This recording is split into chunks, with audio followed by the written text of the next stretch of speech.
Welcome guys. तो इस video में मैं आप लोगों का स्वागत करता हूं। इस वीडियो में आप लोग जानने वाले हैं 7 अदर इंटेरोगेटिव प्रोनाउंस के बारे में। मतलब कि आप लोगों ने मुझसे बहुत बार पूछा कि सर इंटेरोगेटिव प्रोनाउन जो है वो केवल 5 ही है क्या। तो मैं आप लोगों को बताऊंगा जो मेन है वो 5 ही इंटेरोगेटिव प्रोनाउन है। पहला है हु, जिसका मतलब होता है कौन या किसको। हुम मतलब किसको, हुज मतलब किसका, व्हाट मतलब क्या या कौन सा, विच मतलब कौन सा। और इनका यूज मैं आपको पिछली वीडियोस में बता चुका हूं। ठीक है, इनका यूज किस प्रकार से किया जाता है। और इनके अलावा जो इंटेरोगेटिव प्रोनाउन है वो आज मैं आप लोगों को बताने जा रहा हूं। देखिए, अदर इंटेरोगेटिव प्रोनाउंस मतलब कि इन पांचों के अलावा 7 और इंटेरोगेटिव प्रोनाउन है जिनका यूज हम क्वेश्चन पूछने के लिए करते हैं। तो देखिए, 7 अदर इंटेरोगेटिव प्रोनाउन होते हैं जो वो होते हैं whoever, whomever, whomsoever, whatever, whatsoever, whichever और whosoever। ठीक है, इनका प्रयोग हम अपनी बात पर जोर देते हुए करते हैं, लेकिन इनका प्रयोग बहुत फॉर्मल होता है। इनका प्रयोग होते हुए बहुत बार आप लोगों ने देखा होगा, लेकिन मैं आप लोगों को बता दूं कभी भी इनका क्वेश्चन बनाते हुए यूज नहीं मिला होगा आप लोगों को। इस वीडियो में मैं आप लोगों को बताऊंगा ये एडवांस चीज कि इनसे क्वेश्चन किस प्रकार से बनाते हैं और इनका क्या सेंस आता है। तो देखिए, अगर हम बोलते हैं व्हाट आर यू डूइंग मतलब आप क्या कर रहे हैं। ठीक है, और अगर हम बोलते हैं whatever are you doing आप क्या कर रहे हैं, इसका मतलब भी है आप क्या कर रहे हैं। वट की जगह वट एवर का यूज कर सकते हैं क्वेश्चन पूछने के लिए। तो जब हम वट एवर का यूज करते हैं तो हम अपनी बात पर जोर देते हैं। जैसे कि हम इस प्रकार से बोलते हैं, जैसे हम गुस्से में ये चौंक कर बोलते हैं whatever are you doing. ठीक है, गुस्से में। और ये कौन सा है, हम नॉर्मली बोलते हैं व्हाट आर यू डूइंग मतलब कि आप क्या कर रहे हैं। ठीक है, हम शांति स्वभाव से पूछ रहे हैं। फॉर्मल राइटिंग में आपको व्हाट एवर मिल जाता है अपनी बात पर जोर देते हुए, जैसे whatever are you doing थोड़ा जोर देकर और गुस्से में बोलते हैं इस प्रकार से। ठीक है, और फॉर्मली यूज करते हैं हम राइटिंग में से। अब देखिए, which ever is your house आपका घर कौन सा है। हम कहें विच इज योर हाउस आपका घर कौन सा है। ठीक है, विच की जगह हम विच एवर का यूज कर सकते हैं। जैसे which ever is your house, which ever is your book तुम्हारी किताब कौन सी है या तुम्हारा घर कौन सा है। विच एवर का जब भी यूज कर रहे हैं इसका मतलब हम अपनी बात पर जोर दे रहे हैं। जैसे which ever is your house, ठीक है, या जोर देकर अपनी बात पे, जरूरी नहीं है कि गुस्सा ही हो, हमेशा अपनी बात पर जोर देते हुए which ever is your book. अब देखिए, बहुत से लोगों को कंफ्यूजन होती है दीज बुक्स इज या आर योर्स। तो मैं आपको बताऊंगा इन दोनों में से किसी का भी यूज कर सकते हैं, इज या आर। देखिए, which of these books is या आर योर्स, इनमें से कौन सी किताब आपकी है। आप कहेंगे इज भी सही है और आर भी सही है। हाँ, ग्रामर के अनुसार ये दोनों ही सही है। ठीक है, कैसे, विच कैन बी प्लूरल और सिंगुलर मतलब सिंगुलर भी हो सकता है विच और प्लूरल भी हो सकता है।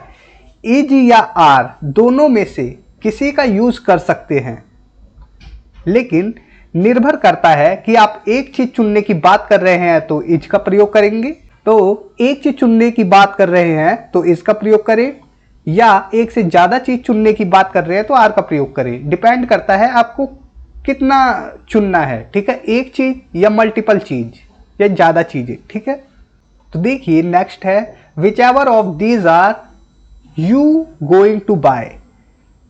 इसका क्या मतलब हुआ, आप इनमें से क्या खरीदने जा रहे हैं।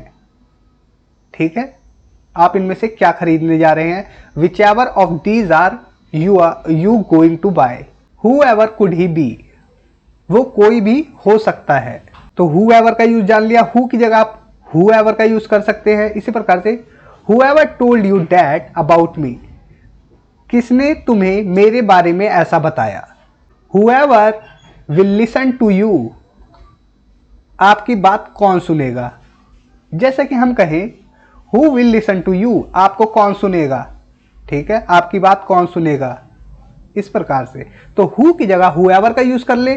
whoever अपनी बात पर जोर देते हो, whoever will listen to you, whoever। ठीक है, कौन, आपकी बात कौन सुनेगा, जोर देने के लिए whoever, whichever, whatever इनका यूज करते हैं। इसी प्रकार से whoever believes in such things, ऐसी बातों पर कौन विश्वास करता है। whoever believes in such things, ऐसी बातों पर कौन विश्वास करता है। who believes in such things, ऐसी बातों पर कौन विश्वास करता है। ये नॉर्मली बोलते हैं हम whoever believes in such things। अगर हम बोलते हैं whoever believes in such things, मतलब कि हम अपनी बात पर जोर दे रहे हैं, ऐसी बातों पर कौन विश्वास करता है। अब देखिए whomever का यूज करते हैं ऑब्जेक्ट का पता लगाने के लिए, जैसे whom का यूज करते हैं, तो whom की जगह आप whomever का यूज कर सकते हैं। whomever do you love most, आप सबसे ज्यादा प्यार किसको करते हैं। whomever, किसको, whomever do you love most, आप किसको सबसे ज्यादा प्यार करते हैं। अब देखिए इंटेरोगेटिव प्रोनाउन का यूज आप इनडायरेक्ट क्वेश्चंस में भी कर सकते हैं। सबसे पहले मैं आपको बताऊं डायरेक्ट और इनडायरेक्ट क्वेश्चन होते क्या हैं। देखिए डायरेक्ट क्वेश्चन वो होते हैं जो हम डायरेक्टली पूछ लेते हैं, जैसे हुज आर दीज, ये किनके हैं। और देखिए डायरेक्ट क्वेश्चन एक और है, हु इज ही, वो कौन है। Who is he, which is he और व्हाट इज ही, ये तीनों मैंने आप लोगों को, आप आई बटन पे क्लिक करके देख सकते हैं। मैंने आप लोगों को डिफरेंसेस बताए थे कि इन तीनों में क्या डिफरेंस है, who is he, which is he और व्हाट इज ही में। ठीक है, तो यहां पर मैं आप लोगों को बताना चाहता हूं डायरेक्ट क्वेश्चन है ये, हु इज ही। यहां पर आप देख सकते हैं हु के बाद एक हेल्पिंग वर्ब, हुज के बाद एक हेल्पिंग वर्ब है। लेकिन जब हम इनडायरेक्ट क्वेश्चन पूछते हैं, देखिए can you tell me who he is, ठीक है, ये इनडायरेक्ट, क्या आप बता सकते हैं कि वो कौन है।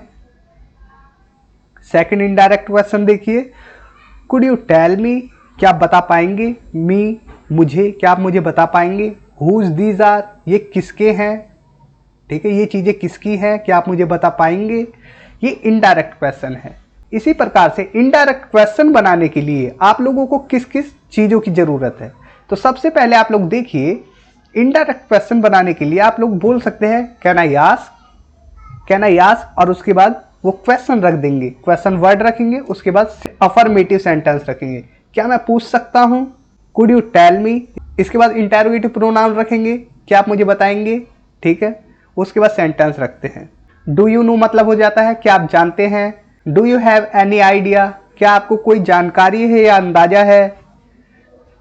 Would you mind telling me, क्या मुझसे बताने में आपको कोई ऐतराज होगा। अब देखिए एग्जाम्पल्स हैं, कैन या मे, दोनों में से किसी का भी यूज करें। कैन या मे आई आस्क, ठीक है, क्या मैं पूछ सकता हूं, यहां तक हो गया, क्या मैं पूछ सकता हूं व्हाट यू आर डूइंग, कि आप क्या कर रहे हैं, ठीक है, क्या मैं पूछ सकता हूं कि आप क्या कर रहे हैं। व्हाट यू आर डूइंग, आप कहेंगे व्हाट के बाद तुरंत सब्जेक्ट है। हाँ, ये गलती कभी मत करना, कभी भी इंटेरोगेटिव प्रोनाउन आएगा जब इनडायरेक्ट क्वेश्चन में, तो उसके बाद तुरंत सब्जेक्ट होगा, ना कि हेल्पिंग वर्ब। लेकिन क्वेश्चन है क्योंकि ये इनडायरेक्ट, इसलिए क्वेश्चन निशान जरूर लगाना है। कुड यू टेल मी, क्या आप मुझे बता सकते हैं, क्या आप मुझे बता पाएंगे।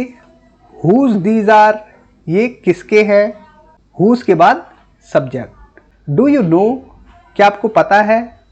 हु दे आर, वे लोग कौन है, हु के बाद subject. Do you have any idea, क्या आपको कोई अंदाजा है। विद हुम, मतलब किसके साथ, ही टॉक्ड, उसने बात की, ठीक है, हुम के बाद subject. Would you mind telling me, क्या आप मुझे बताना चाहेंगे। Which one do you like, आपको कौन सा पसंद है। Would you like to tell me, क्या आप मुझे बताना चाहेंगे। विच वन इज योर्स, आपका कौन सा है। तो आप लोगों ने देखा इनडायरेक्ट क्वेश्चन हम किस प्रकार से बनाते हैं। इंटेरोगेटिव प्रोनाउन के बाद हम डायरेक्ट सब्जेक्ट रखते हैं, ना कि हेल्पिंग वर्ब, और उससे पहले हम एक क्लॉज रखते हैं, उसके बाद हम WH क्वेश्चन वर्ड रखते हैं, जिसे हम इंटेरोगेटिव प्रोनाउन कह सकते हैं, वो रखते हैं। यहां तक कि इंटेरोगेटिव एडवर्ब भी रखा जाता है, वो मैं नेक्स्ट वीडियो में बताऊंगा आप लोगों को इंटेरोगेटिव एडवर्ब किस प्रकार से रखा जाता है। तो इस प्रकार से सवाल पूछने पर जवाब हाँ या नहीं में ही आता है ज्यादातर, यूजुअली, ठीक है, हाँ या नहीं में ही जवाब आएगा। जैसे कि would you like to tell me which one is yours, पहले देखिए इस क्वेश्चन का हिंदी में, क्या आप मुझे बताना चाहेंगे कि आपका कौन सा है। तो इसका जवाब क्या होगा, हाँ मैं बताना चाहूंगा, yes I would like to tell you, ठीक है। इस प्रकार से जवाब हमेशा यस या नो में आएगा। जैसे कि do you have any idea with whom he talk, क्या आपको कोई अंदाजा है उसने किससे बात की। आप कह सकते हैं आई डोंट नो, मैं नहीं जानता, या no I don't know, yes I know, मैं जानता हूं। तो इस प्रकार से आंसर आता है इसका। तो उम्मीद करता हूं आप लोगों को पता चला होगा कि 7 अलग इंटेरोगेटिव प्रोनाउन के बारे में। आपने अभी ये नहीं देखा whomsoever, whatsoever और whosoever, इनका यूज किस प्रकार से करें। जो so ever वाले हैं, ठीक है, जैसे whomsoever, whatsoever और whosoever। तो मैं ये आपको बताऊं, ये सभी सिनोनिम्स है। किसके सिनोनिम? whosoever हो गया whoever का, whomever का सिनोनिम है whomsoever और whatever का सिनोनिम है whatsoever। तो आप इनकी जगह इसे भी यूज कर सकते हैं। तो इतना भी आप लोगों को क्लियर हो गया। अब मैं आप लोगों को एक और चीज दिखाना चाहता हूं, क्योंकि बहुत से लोगों को नहीं समझ में आया था उस वीडियो में कि इंटेरोगेटिव एडजेक्टिव किसे कहते हैं, ठीक है, और प्रोनाउन में क्या अंतर है। तो देखिए, इंटेरोगेटिव प्रोनाउन और इंटेरोगेटिव एडजेक्टिव में अंतर केवल इतना है कि जब हम इंटेरोगेटिव प्रोनाउन की तरह यूज करते हैं WH क्वेश्चन वर्ड को, वो मैंने आप लोगों को बता दिया है कि कौन से इंटेरोगेटिव प्रोनाउन है और कौन सा एडजेक्टिव वर्ड है, ठीक है। तो देखिए, whose is this book, whose के बाद एक हेल्पिंग वर्ब आई, विच इज योर हाउस, आपका घर कौन सा है, यहां पर हेल्पिंग वर्ब आई विच के बाद। तो यहां पर ये इंटेरोगेटिव प्रोनाउन है जिनके तुरंत बाद एक हेल्पिंग वर्ब आ रही है। अब यहां पर देखिए, हुज बुक इज दिस, ये किताब किसकी है। विच हाउस इज योर्स, यहां पर जो हाउस है और ये बुक है ये नाउन है, हुज के बाद नाउन आया, विच के बाद नाउन आया, जबकि यहां पर विच के बाद हेल्पिंग वर्ब आया, हुज के बाद हेल्पिंग वर्ब आया। तो यहां पर ये इंटेरोगेटिव एडजेक्टिव है, ठीक है। ये हुज और ये विच इंटेरोगेटिव एडजेक्टिव है जो सवाल पूछने का काम कर रहे हैं, लेकिन अंतर ये है कि इनके तुरंत बाद इंटेरोगेटिव एडजेक्टिव के बाद हमेशा ही एक नाउन आता है। इतना क्लियर है? तो दोस्तों, इस वीडियो में इतना ही। उम्मीद है ये वीडियो आप लोगों के लिए काफी हेल्पफुल होगी और आप लोगों ने इंटेरोगेटिव प्रोनाउंस का यूज इनडायरेक्ट क्वेश्चन में सीख लिया होगा और अच्छे से इस वीडियो को समझा होगा। तो साथ ही साथ मैं आप लोगों को बताना चाहता हूं, केवल ये 5 नहीं, इनके अलावा 7 और भी इंटेरोगेटिव प्रोनाउंस है जिनका हम यूज करते हैं, जो कि whomever, whoever, whatsoever, जो मैंने आप लोगों को अभी बताया है। तो इस वीडियो में इतना ही। इस वीडियो पे मैं एम करता हूं सिर्फ 10 लाइक के, तो 10 लाइक तो कर देना, 10 से 10,000 कर देना। तो थैंक्स फॉर वॉचिंग। इस वीडियो को ज्यादा से ज्यादा शेयर करें। Take care, bye.